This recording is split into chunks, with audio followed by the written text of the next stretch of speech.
130 টাকা। আর 45 × 3 হিসাব করো তো টিচার, কত আসে? 45 টাকা করে হিসাব করো। তোরা গুণ করতে কইছি, 3টা হিসাব করো। হ্যাঁ,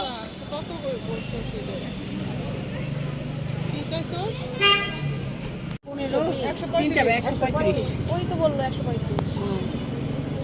ঠিক আছে, যাবো। নিয়ে গেলে কি এই শহর নিয়ে যাওয়াটা ভালো না?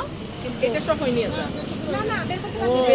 আচ্ছা, তাহলে বের করে দাও। যেটা যেটা শক্ত সুন্দরভাবে বের করো, কারণ পানিটা যেন পড়ে গেলাম। 130 টাকা।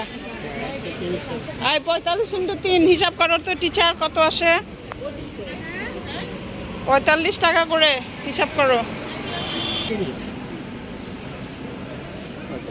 তোরা গুণ করতে কইছি, 3টা হিসাব করো। হ্যাঁ, কত করে বলছো সেটা? কি চাইছো? 135। ওই তো বললো 135। ঠিক আছে, যাবো। নিয়ে গেলে কি এই শহর নিয়ে যাওয়াটা ভালো না? এটা সবই নিয়ে যা। না না, বের করতে হবে। আচ্ছা, তাহলে বের করে দাও। যেটা যেটা শক্ত সুন্দরভাবে বের করো, কারণ পানিটা যেন পড়ে গেলাম।